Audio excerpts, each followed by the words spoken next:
Hello students, welcome back to our YouTube channel Life Science Classes. This side is Swati ma'am, your biology educator, and आज की इस video में हम cover कर रहे हैं क्लास 12th का जो बायोलॉजी का फर्स्ट चैप्टर है sexual reproduction in flowering plant.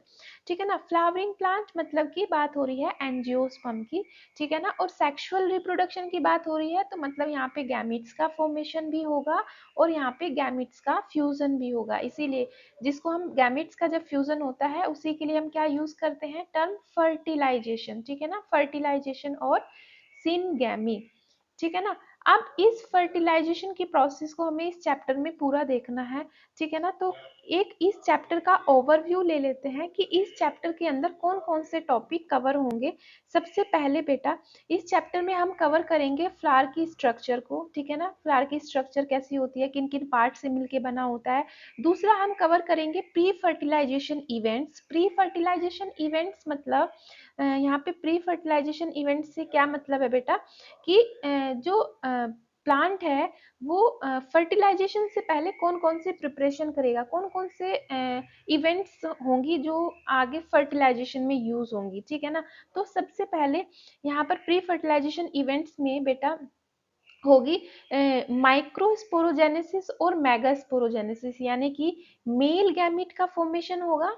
ठीक है ना, मेल गैमिट का फॉर्मेशन होगा। ठीक है ना, जिसको हम माइक्रोस्पोरोजेनेसिस बोलते हैं, माइक्रोस्पोरोजेनेसिस। ठीक है, और दूसरा फीमेल गैमिट का फॉर्मेशन होगा। ठीक है ना, दूसरा यहाँ पे फीमेल गैमिट का फॉर्मेशन होगा। ठीक है ना, जिसको हम मेगास्पोरोजेनेसिस बोलते हैं, इसको बोलते हैं मेगास्पोरोजेनेसिस। ठीक है ना, उसके बाद में जब मेल और फीमेल गैमिट का फॉर्मेशन होगा तो उसके बाद में हम पढ़ेंगे पोलिनेशन। प्री फर्टिलाइजेशन इवेंट में दूसरी चीज हम पढ़ेंगे बेटा पोलिनेशन। ठीक है ना, ठीक है, और उसके बाद में पढ़ेंगे, उसके बाद में पोलन, उसके बाद में कवर करेंगे पोलन और पिस्टिल इंट्रैक्शन। इंट्रैक्शन, ठीक है ना, बात समझ में आ रही है। ये दो टॉपिक हो गए, फ्लावर की स्ट्रक्चर हमें अच्छे से पढ़नी है, उसके बाद में प्री फर्टिलाइजेशन इवेंट को कवर करना है। प्री फर्टिलाइजेशन यानी कि फर्टिलाइजेशन से जस्ट पहले की जो इवेंट्स हैं वो कवर करेंगे, जैसे कि मेल गैमिट कैसे बनता है, फीमेल गैमिट कैसे बनता है, फिर जब मेल और फीमेल गैमिट बन जाएंगे तो फिर पॉलिनेशन होगा, पॉलिनेशन कितने टाइप का होता है, और फिर जब पॉलिनेशन के टाइम पे मतलब कैसे पोलन और पिस्टिल के साथ में इंटरेक्ट करेगा। ठीक है ना, नेक्स्ट इस चैप्टर में टॉपिक कवर होगा डबल फर्टिलाइजेशन। ठीक है ना, डबल फर्टिलाइजेशन यानी कि जब पोलन और पिस्टिल का इंटरेक्शन होगा, कैसे जो मेल गैमीट है वो फीमेल गैमीट के साथ में फ्यूज होगा। ठीक है ना, और इसमें देखेंगे किस टाइप से फर्टिलाइजेशन होता है और कैसे प्लांट के अंदर डबल फर्टिलाइजेशन देखने को मिलता है।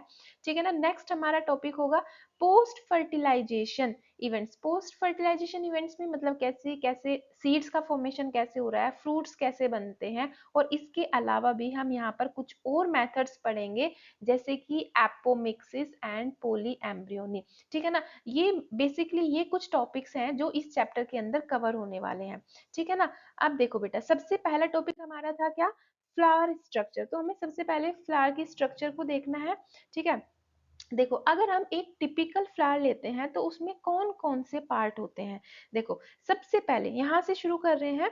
देखो जब किसी भी फ्लावर को तुम नीचे से नॉर्मली तुम जब किसी भी फ्लावर को पकड़ते हो तो उस जिससे तुम पकड़ते हो जो डंडी जैसी होती है उसको हम क्या बोलते हैं बेटा, उसको हम पैडिसिल बोलते हैं। ठीक है ना, उस डंडी जैसी स्ट्रक्चर को क्या बोलते हैं, पैडिसिल। ठीक है ना, या फिर इसको फ्लावर स्टॉक भी बोलते हैं। ठीक है ना, और ये पैडिसिल ऊपर से थोड़ी स्वेल हो जाती है। ठीक है ना, ऊपर की साइड से ये पैडिसिल थोड़ी स्वेल रहती है, जिसको हम क्या बोलते हैं, जिसको हम थैलेमस बोलते हैं। ये लिखा हुआ इधर, वो जो पैडिसिल है ऊपर से थोड़ी स्वेल होती है, इस पार्ट को हम थैलेमस बोलते हैं, या फिर इसका एक और नाम है थैलेमस, या फिर हम इसको बोलते हैं रिसेप्टिकल।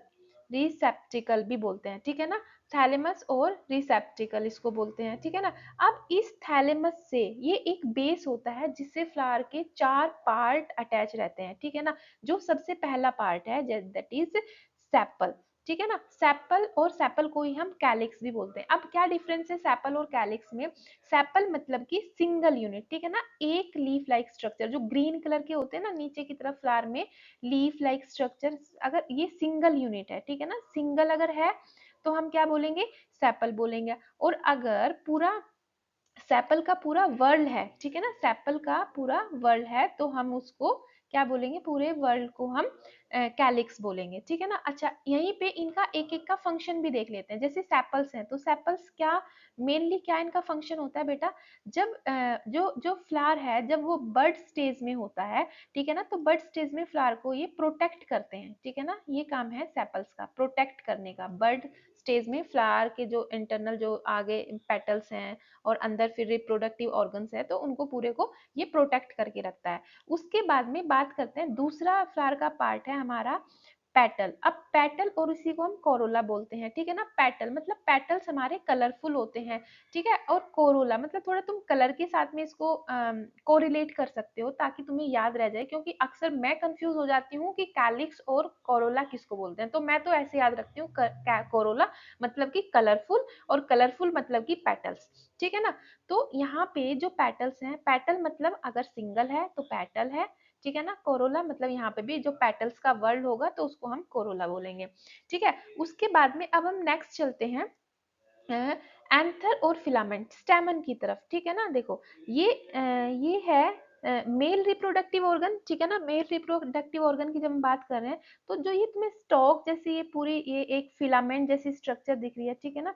देखो ये वाली, ठीक है ना, ये जो पूरा ऐसे डंडी सी यहाँ पे हमें दिख रही है, ठीक है ना, इसको हम बोलते हैं फिलामेंट, ठीक है ना, इसको हम बोल रहे हैं यहाँ पे फिलामेंट, ठीक है ना। और फिलामेंट के एंड पर ये बाइलोब स्ट्रक्चर जिसको हम क्या बोलते हैं? एंथर बोलते हैं, ठीक है ना। और कंबाइनली एंथर और फिलामेंट को कंबाइनली हम क्या बोलते हैं?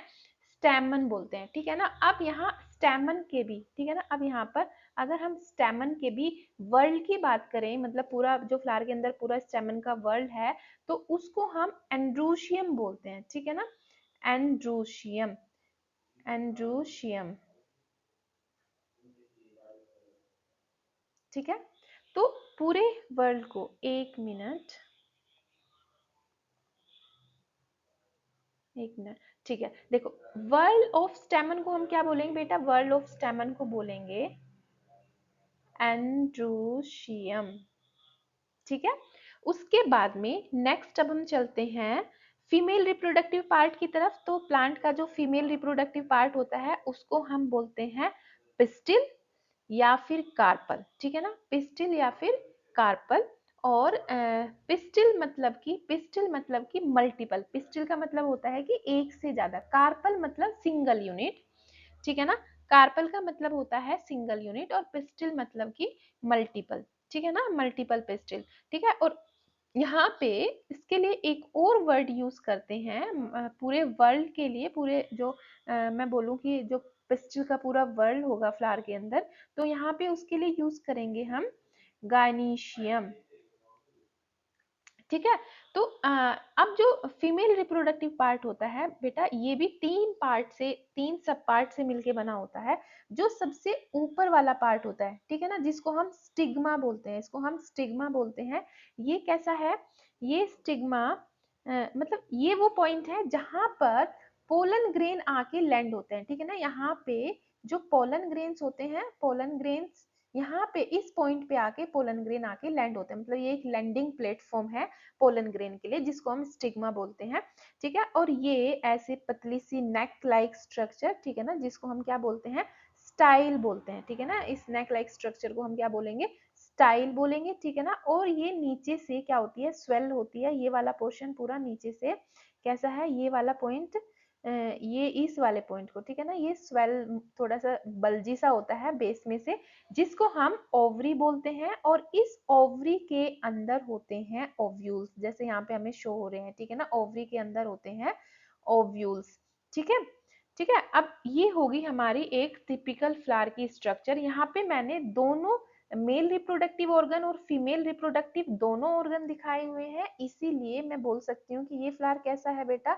ये एक बाईसेक्सुअल फ्लावर है, ठीक है ना। ये कैसा फ्लावर है? एक बाईसेक्सुअल फ्लावर है।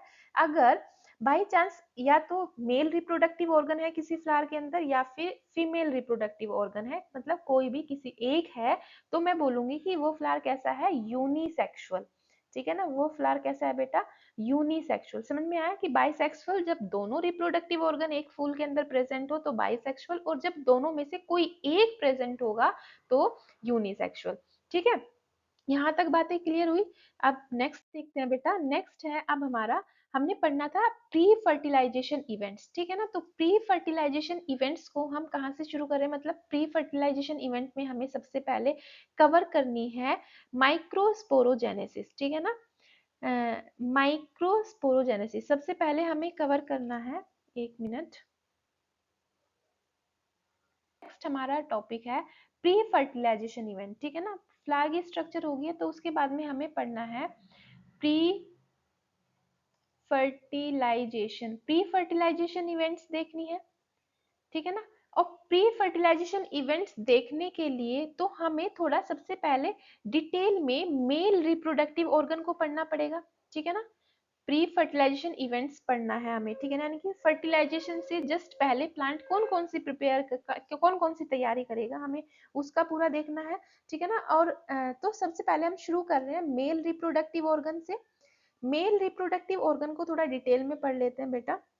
ठीक है, क्योंकि यहीं पर पोलन ग्रेन की फॉर्मेशन होगी, यहीं पे पोलन ग्रेन की फॉर्मेशन होगी, मतलब कि हमारे माइक्रोस्पोर बनेंगे। ठीक है ना, और फॉर्मेशन ऑफ पोलन ग्रेन को हम क्या बोलते हैं, माइक्रोस्पोरोजेनेसिस।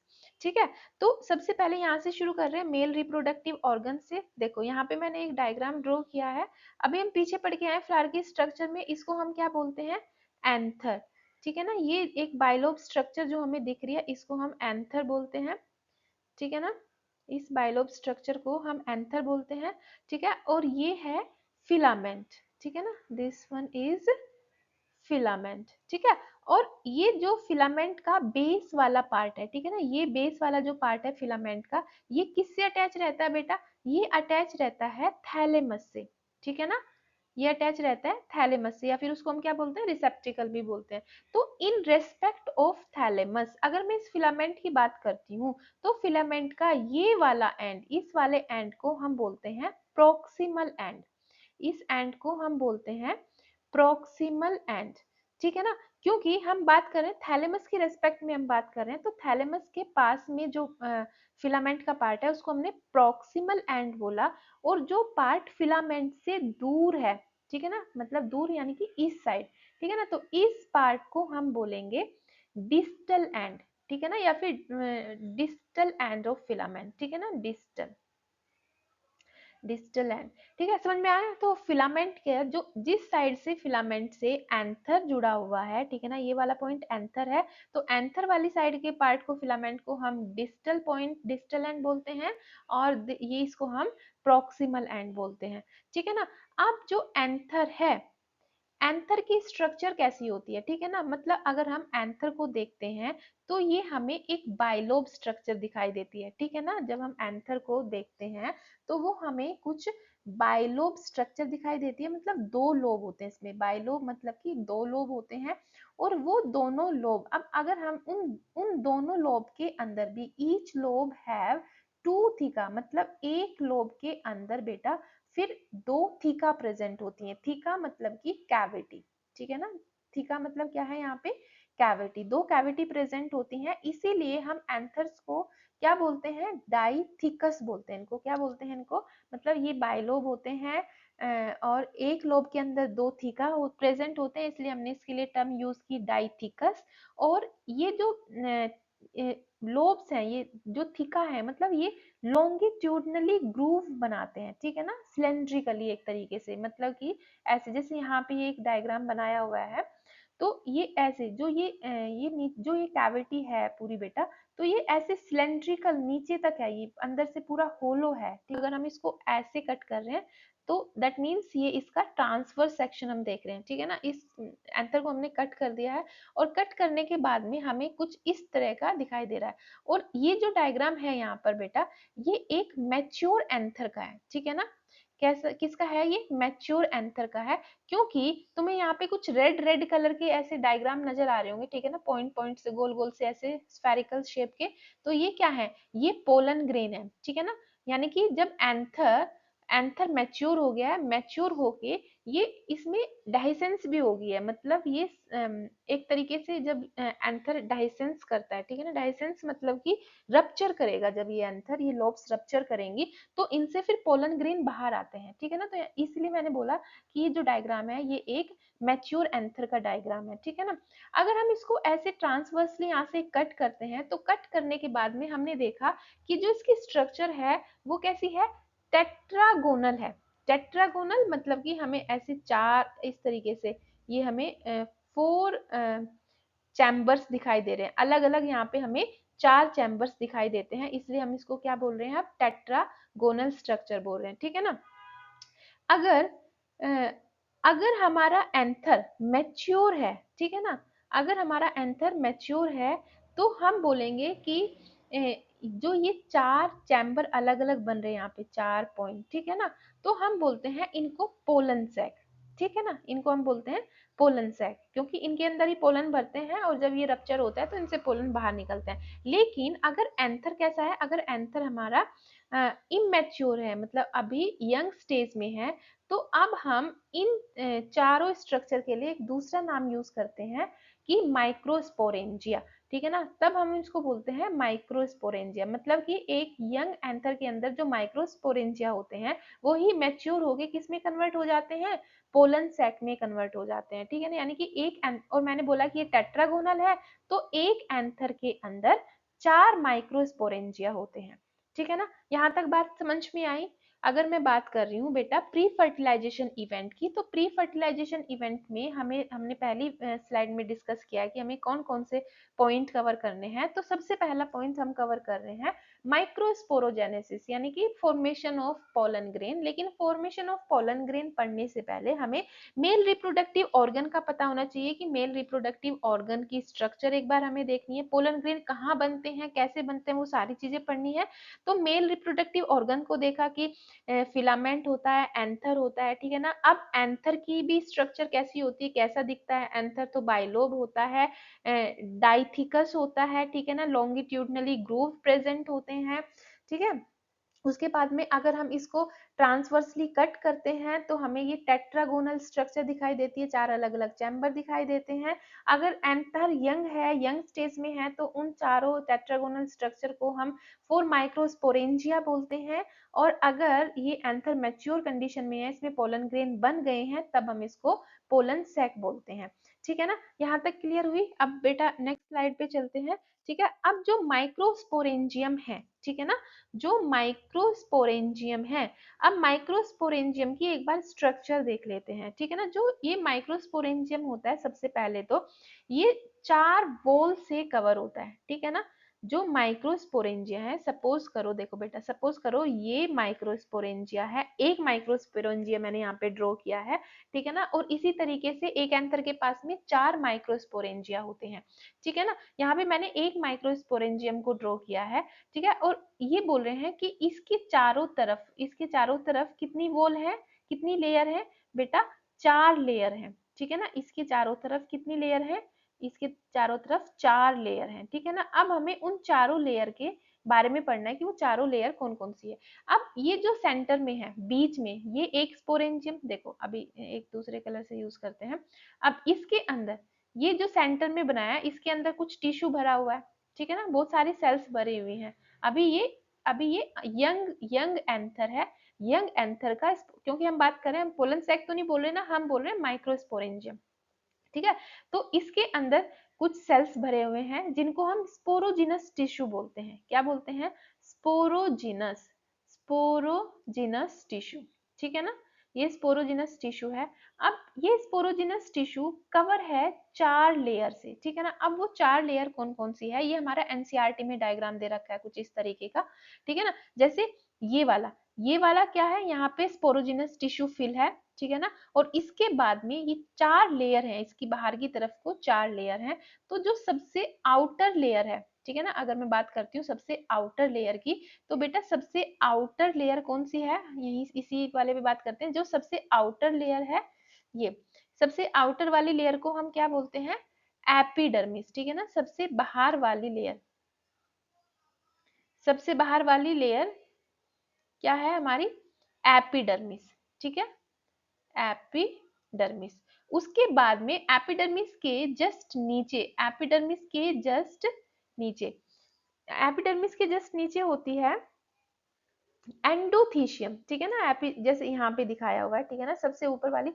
देखो इस पार्ट को ना थोड़ा इलेबोरेट करके दिखाया हुआ है माइक्रोस्कोप की हेल्प से। सबसे ऊपर वाली पार्ट देखो, सबसे बाहर वाला ये एपिडर्मिस है। उसके बाद में एपिडर्मिस के जस्ट नीचे वाली लेयर क्या है, एंडोथीशियम, ठीक है ना, उसको हम एंडोथीशियम बोलते हैं। और एंडोथीशियम के नीचे दो तीन लेयर होती है, एंडोथीशियम के नीचे दो तीन लेयर होती है जिनको हम मिडिल लेयर बोलते हैं, ठीक है ना। और मिडिल लेयर के नीचे, मिडिल लेयर के नीचे और जो लास्ट वाली इनर लास्ट लेयर है उसको हम टैपिटम बोलते हैं, ठीक है ना। तो ये बेटा चार लेयर हैं, इन चारों लेयर की सीक्वेंस पूछ ली जाती है, बाहर से अंदर की तरफ या अंदर से बाहर की तरफ। तो बाहर ऊपर की तरफ एंडोडर्मिस, एंडोडर्मिस के नीचे फिर एंडोथीशियम, एंडोथीशियम के नीचे मिडिल लेयर होती है, इसकी दो तीन लेयर होती है, और उसके बाद में टैपिटम, ठीक है ना। और अंदर की तरफ जो हमें ये सेल्स दिख रही हैं, ठीक है ना, ये हमारी माइक्रोस्पोर मदर सेल है, ठीक है ना, जो आगे चल के पोलन ग्रेन्स बनाएंगी। Microspore mother cell, microspore mother cell है जो आगे चल के पोलन ग्रेन बनाएंगी, ठीक है ना। और इन्हीं को हम क्या बोलते हैं, पोलन मदर सेल भी बोलते हैं। माइक्रोस्पोर मदर सेल के लिए एक दूसरी टर्म यूज करते हैं, पोलन मदर सेल।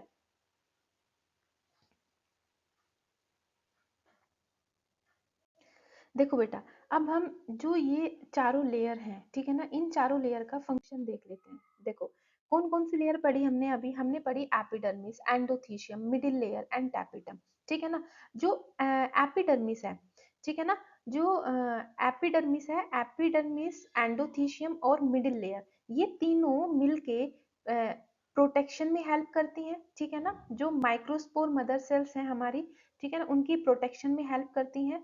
और बाद में जब एंथर मैच्योर हो जाता है, मैच्योर होने के बाद में जब वो डाइसेंस करता है, मतलब रप्चर करेगा आगे चल के, तो उसके डाइसेंस में भी मदद करती हैं तीनों, epidermis, endothecium and middle layer, ठीक है ना।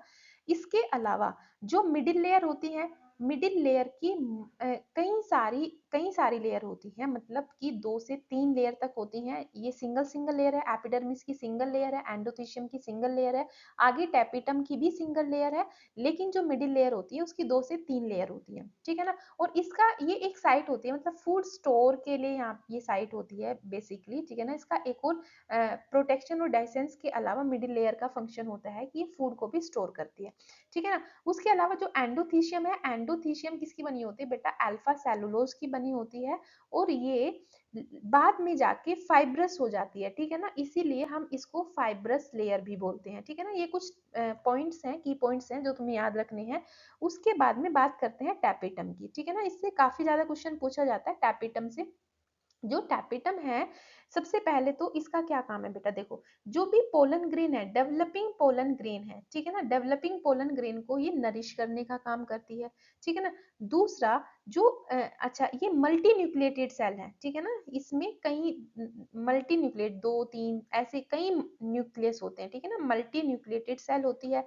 उसके अलावा टैपिटम बेटा स्पोरोपोलेनिन को सिक्रीट करती है, ठीक है ना। ये स्पोरोपोलिन को सिक्रीट करती है, और आगे चल के जो स्पोरोपोलिन है वो पोलन ग्रेन के ऊपर एक लेयर बनाता है, एक्साइन, एक्साइन की फॉर्मेशन में हेल्प करता है टैपिटम। उसके बाद में फिर एक और ये एंजाइम को सिक्रीट करती है, दिस एंजाइम इज कॉल्ड कैलेज, ठीक है ना। कैलेज, कैलेज क्या करेगा, कैलोज को ब्रेक डाउन करेगा, ठीक है ना, किसको, कैलोज, कैलोज को ब्रेक डाउन करेगा। कैलोज को हम और क्या बोलते हैं, बीटा बीटा 1,3 ग्लूकेन, ठीक है ना। इसको अभी हम आगे देखेंगे इसका क्या रोल है कैलोस का, ठीक है। तो कैलोस को ब्रेक डाउन करने में मदद करता है कैलेज एंजाइम, ठीक है ना। तो basically epidermis, endothecium, middle layer और टैपिटम, इनके फंक्शन देख रहे हैं। पहले तीनों लेयर प्रोटेक्शन में और डेhiscence में हेल्प करती है। जो मिडिल लेयर है डेhiscence और प्रोटेक्शन के अलावा इसका काम फूड स्टोरेज का भी होता है, ठीक है ना। जो एंडोथीसियम है ये अल्फा सेलुलोज की बनी होती है, ये आगे चल के फिर फाइब्रस लेयर फॉर्म करती है, इसलिए हम इसको फाइब्रस लेयर भी बोलते हैं।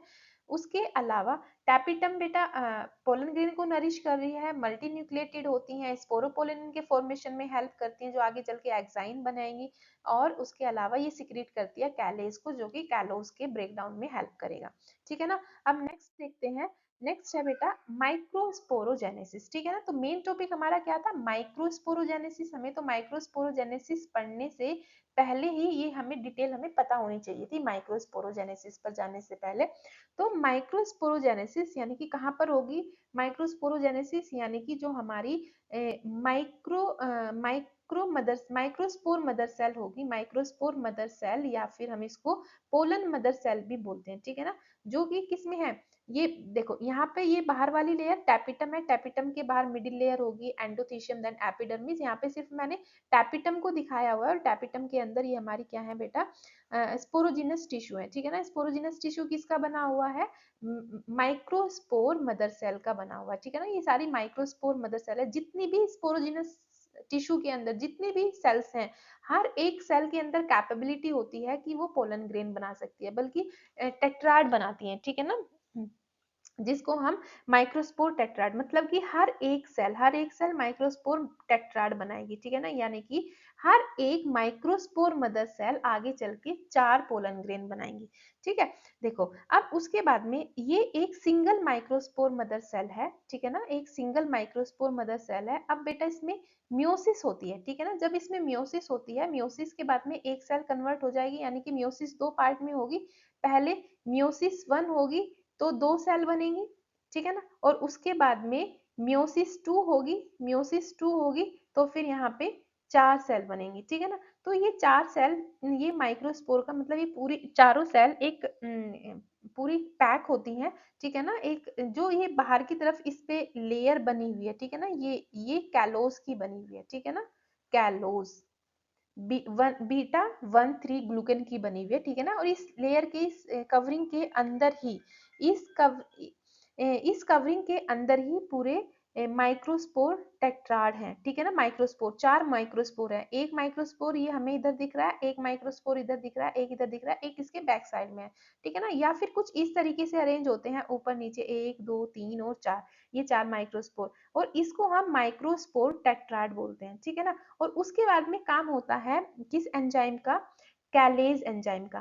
कैलेज मतलब कि जो किसने बनाया था, कौन सी, टैपिटम ने सिक्रीट किया था कैलेज को। तो ये कैलेज क्या करेगा, इस कैलोज को ब्रेक डाउन कर देगा, और ब्रेक डाउन करने के बाद में अब हमें ये 4 पोलन ग्रेन मिल जाएंगे, ठीक है ना। ये 4 हमें यहाँ पर पोलन ग्रेन मिल गए हैं, ठीक है।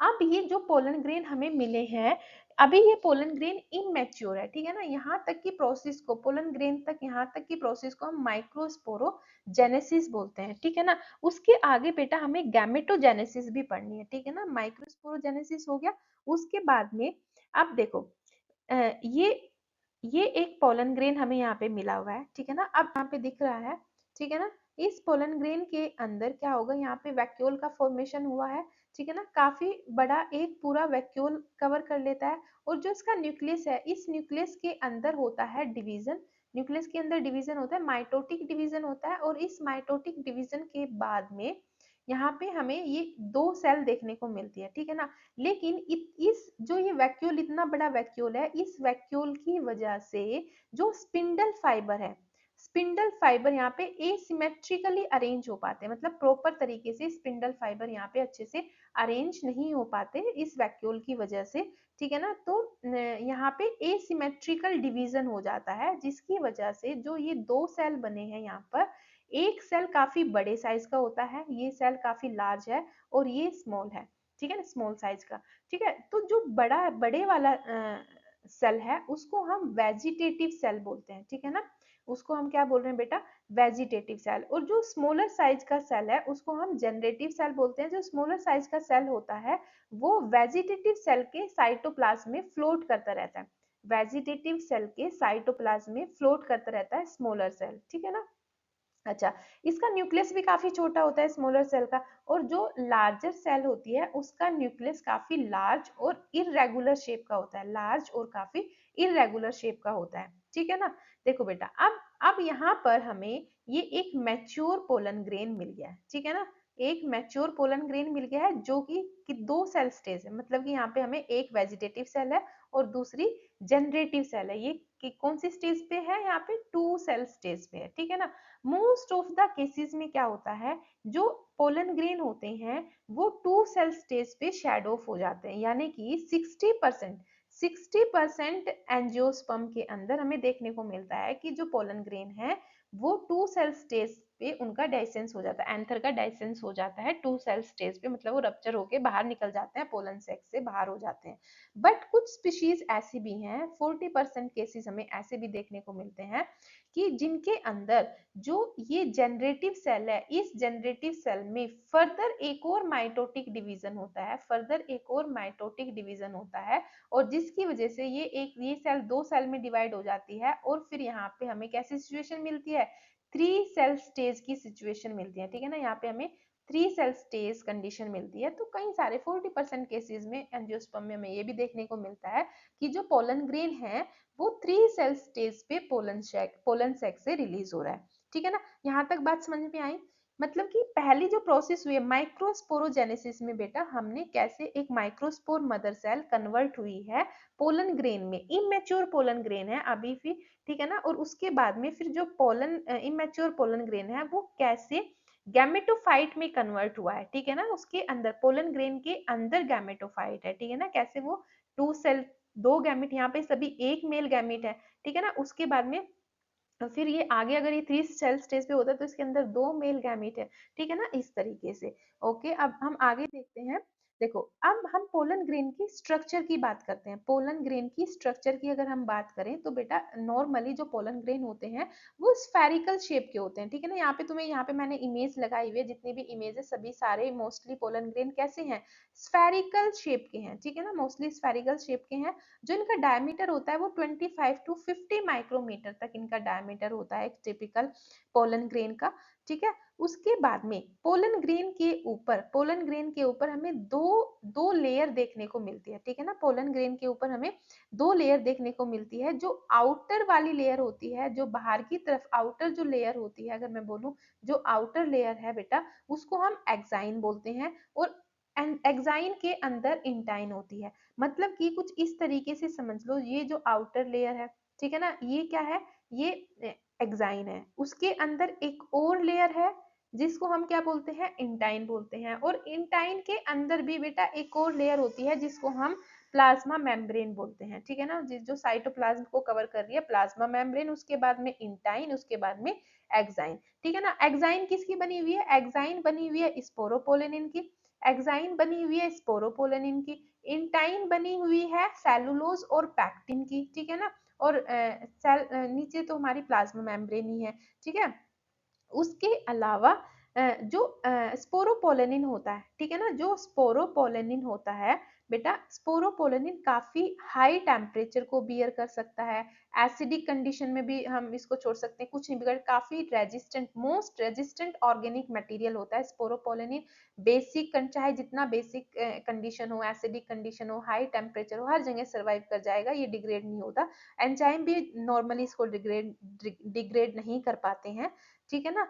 तो ये इसकी वजह से हम जो हमारे पोलन ग्रेन होते हैं वो काफी लंबे टाइम तक भी एज इट इज पड़े रहते हैं, ठीक है ना। अगर उनकी लंबी वायबिलिटी है तो वो वैसे ही कुछ टाइम के बाद भी जर्मिनेट कर जाएंगे, ठीक है ना। क्योंकि कि चाहे जितनी हार्श कंडीशन हो, लेकिन पोलन ग्रेन की वायबिलिटी पे कोई इफेक्ट नहीं पड़ेगा अगर उसकी वायबिलिटी थोड़े लंबे टाइम की है, कुछ सालों की भी है, ठीक है ना, कुछ चाहे हजारों सालों तक चला जाए, लेकिन उस इसका स्पोरोपोलेनिन का कुछ नहीं बिगड़ेगा, ठीक है ना।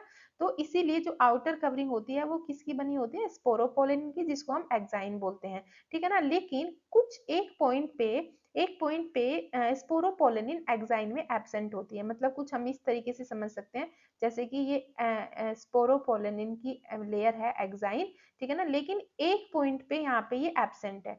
जिस पॉइंट पे एब्सेंट होती है उसी को हम क्या बोलते हैं, उसी को हम जर्म पोर बोलते हैं, ठीक है ना, उसी को हम क्या बोल रहे हैं बेटा, जर्म पोर, जहां से पोलन ट्यूब फॉर्म होगी और वो पोलन ट्यूब मेल गैमेट को लेके कैरी करेगी, ठीक है ना। इस पॉइंट को हम जर्म पोर बोलते हैं, जहां पर स्पोरोपोलेनिन एब्सेंट होता है, ठीक है ना। और बेटा यहाँ पे जो ये फोटो दिखाई हुई है डिफरेंट डिफरेंट, कितनी खूबसूरत सी सुंदर सुंदर ये पिक्स हमें यहाँ पे देखने को मिल रही है। डिफरेंट डिफरेंट स्पीशीज के अलग अलग ये पोलन ग्रेन है, और ये हमें कब देखने को मिला, जब हमने इलेक्ट्रॉन माइक्रोस्कोप की हेल्प से अगर हम पोलन ग्रेन को देखते हैं तो हमें कुछ ऐसी स्ट्रक्चर्स पोलन ग्रेन्स की देखने को मिलती है, ठीक है ना। ये डायग्राम हमारी एनसीईआरटी में भी है।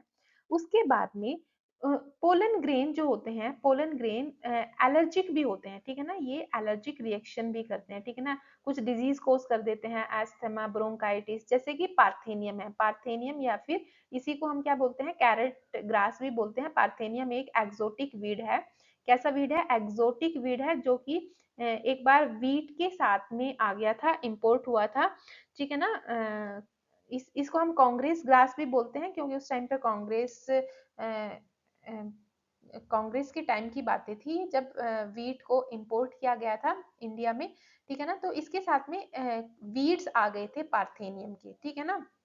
तो जो इसके पोलन ग्रेन होते हैं वो डिजीज कोज कर, एलर्जिक होते हैं, अस्थमा और ब्रोंकाइटिस कोज करते हैं, ठीक है ना। उसके अलावा पोलन टैबलेट्स भी यूज होती हैं फूड सप्लीमेंट के लिए, ठीक है ना, क्योंकि पोलन ग्रेन के अंदर काफी रिच न्यूट्रिएंट्स होते हैं, एंजाइम्स होते हैं। तो अभी रिसेंट ईयर्स में इनको पोलन ग्रेन को सप्लीमेंट की तरह भी यूज किया जा रहा है, ठीक है ना। अब हम बात करते हैं पोलन की वायबिलिटी की। पोलन की जो वायबिलिटी होती है, मतलब कि वो अलग अलग होती है, सभी पोलन की वायबिलिटी अलग अलग होती है। सबसे पहले तो वायबिलिटी से क्या मतलब है, यहाँ पे पोलन की वायबिलिटी से क्या मतलब है, यानी कि ability of pollen grain to germinate and fertilise an ovule. किसी भी पोलन ग्रेन, मतलब पोलन ग्रेन को फाइनली क्या करना है, जर्मिनेट करना है। जर्मिनेट करना यानी कि जो स्टिग्मा है उसके ऊपर लैंड करेंगे, वहां पे पोलन ट्यूब का फॉर्मेशन करेंगे, ठीक है ना। तो जर्मिनेट करना है और फाइनली ओव्यूल के साथ में फर्टिलाइज करना है, एग के साथ में फर्टिलाइज करना है। तो ये पोलन की वायबिलिटी होती है। लेकिन ये कितने टाइम तक, मतलब कितने टाइम तक की, leading to successful seed formation. मतलब पोलन वायबिलिटी क्या होती है बेटा, ability of pollen grain to germinate and fertilise and ovule leading to successful seed formation, ठीक है ना। मतलब कितने टाइम तक जो हमारा पोलन ग्रेन है, कितने टाइम तक जो हमारा पोलन ग्रेन है वो उसके अंदर वो वाइबल रहेगा कि वो जर्मिनेट कर सकता है। जैसे कि अगर मैं बात करती हूँ राइस की, राइस और वीट के जो पोलन ग्रेन होते हैं वो 30 मिनट के, विद इन 30 मिनट्स में अपनी वायबिलिटी को लूज कर देते हैं। यानी कि अगर 30 मिनट तक जर्मिनेशन हो जाता है, वो स्टिग्मा के पे जाके लैंड करके वो पोलन ट्यूब बना लेते हैं, तो मतलब कि ठीक है, वो वायबल है। अगर 30 मिनट के बाद मतलब फिर वो अपनी वायबिलिटी को लॉस्ट कर चुके हैं, ठीक है। उसके अलावा अगर मैं बात करती हूँ कुछ लैग्यूमिनेसी और सोलिनेसी जो फैमिली के जो प्लांट्स होते हैं, उनकी जो वायबिलिटी होती है, पोलन की वायबिलिटी होती है, वो अप टू मंथ्स तक होती है, कई कई मंथ्स तक वो उनकी वायबिलिटी रहती है, ठीक है ना। उसके बाद में अब हम बात करते हैं स्टोरेज एंड जर्मिनेशन की। जो पोलन ग्रेन है, पोलन ग्रेन को हम स्टोर कर सकते हैं लंबे टाइम तक, कहाँ कहाँ पर, -196 डिग्री टेम्परेचर, यानी कि नाइट्रोजन लिक्विड में, लिक्विड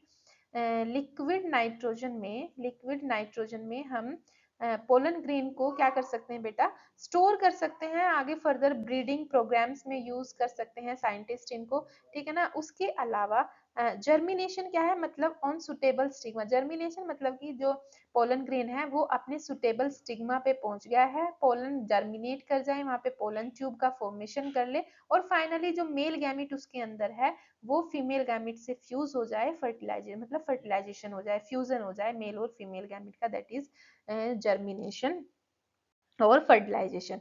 ठीक है ना। तो बेटा इस वीडियो में हमने कंप्लीट किया है structure of flower and basically microsporogenesis. Next video में हम कवर करेंगे female reproductive organ and megasporogenesis. Okay, thank you so much, and if you like this video please like share and subscribe and hit the bell icon so that you will receive the notification of my next video. Okay, bye bye, thank you.